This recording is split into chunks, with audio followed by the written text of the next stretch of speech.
What's up, YouTube? Got a 2007 Lincoln MKX Ford Edge here. We got a power steering fluid leak. I think it's coming from the return hose, which is this hose. And so we're going to go ahead and replace it. I've already started a little bit, but I'll show you where we at. Okay, so I'm underneath the vehicle. Toward the driver's side here. We got a few leaks here, but on the driver's side, get the oil pan.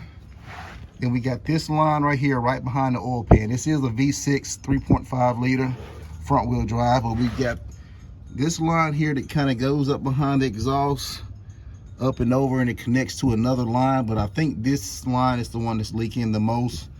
Hopefully it takes care of everything, but it connects up top and up here to the front.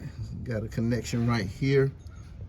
Gonna disconnect that fastener and replace the line.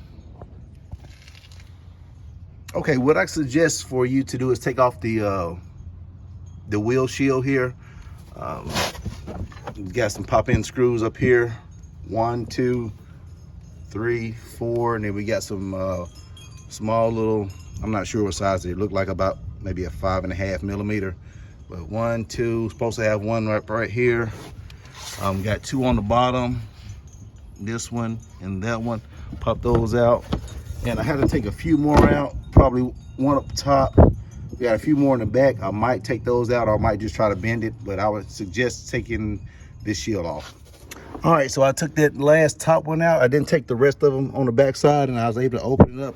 And you got a clear view right here, right there, of the fastener or the clamp. And you also have a bolt right here you have to take off to get that out. And I think there's one more on the top side you have to take off. So it may be I think it's an 8 millimeter, but very clear. I'm able to see a lot in here. And I'll probably go ahead and spray it down with some brake cleaner just so I can get a better view of everything in here. All right, so we got this is an 8 millimeter bolt right here. We got it off, but I put it back on there for a little extra and I'm pretty sure this hose, none of this has been touched in over 15-16 years, however old this vehicle is. So to get this off unmade it from here, it took a little finagling. Got the wire pliers out and had to gently go back and forth, a little pull here and there, but we got it slid back. It's about to pop off here, so we're gonna, yep, transmission fluid. Ford is amazing. Mercon 5 transmission fluid is what these use, but always double check. Also, while I'm under here under the wheel well, I can look back here and I see another 8 millimeter bolt that's holding it in right there. So probably see it right there. So we're going to just reach in here to get it. I tried to get it underneath and it's a little tight. So yeah, this wheel well, coming through the wheel well, is very beneficial. A must do. All right, so got the bolt off. It was another 8 millimeter. It's kind of tight to get in there, but well, I actually used a 5/16 on that one because I didn't have a shorty 8 millimeter. So I used a 5/16 and it worked perfectly on there, nice and snug. So I was able to have to finagle and get it out to get my hand back in there. So if you got big hands, it's tight. You got small hands, a little bit better. But I was able to get my shorty 1/4 inch drive ratchet in there and kind of work it out and got it out. All right, so we're underneath the vehicle right by the flex pipe here, the exhaust flex pipe. They've got another 8 millimeter or 5/16 bolt up here holding the top bracket in. You can see I got my 1/4 inch socket or ratchet on it, and it's easy to get to. If you slide behind the motor, there's a wide opening here behind the motor. Looks like it's for maybe a rear-wheel drive car, the same indentation as a rear-wheel drive or all-wheel drive tube here. So if you got a 2-wheel drive, front-wheel drive, it's a lot of space to get to it this way. But as you can see somewhere in there, that's the top clamp. Then it's got some clamps holding it in, another little clamp So we take that nut off and take the clamp off, and we should be able to slide it out. All right, folks, kind of blurry right now, but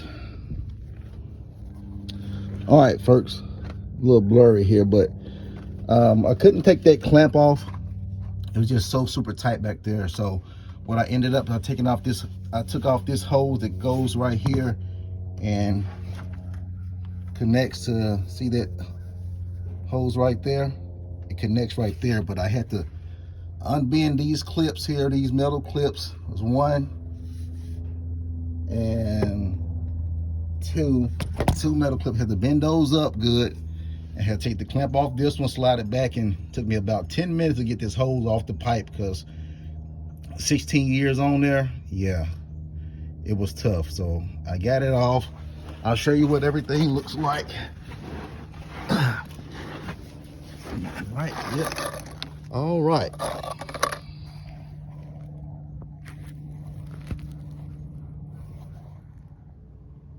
All right, so this is everything here. This is the new one. The old one, of course. I was gonna disconnect it right here and just put the new one on, but it's so tight in there. It is so tight that I couldn't get any of my wrenches in there to get that taken off of it. Probably a clamp compressor would have been nice, but it still was very tight. So I ended up taking off this whole pipe that connects to that hose up there.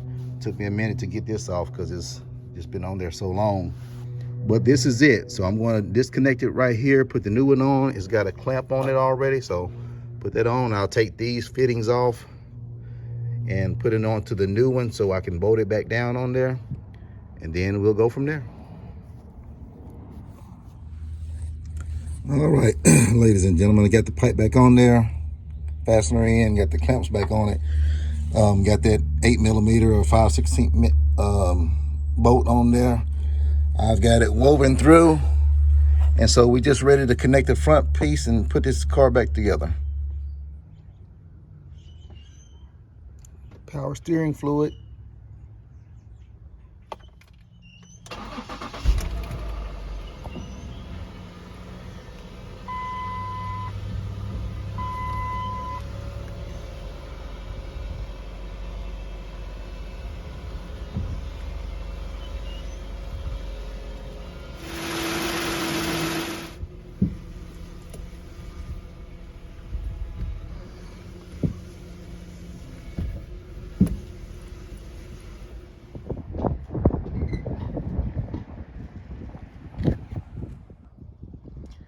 Well, look what we still got here. Well, as you can see, replacing that return hose did not fix the leak. So, hey, at least you know how to replace the return hose on your power steering on a Ford Edge or a Lincoln MKX. We'll dive into more to try to figure this thing out, but there you go. It is what it is. Thanks. Like and subscribe.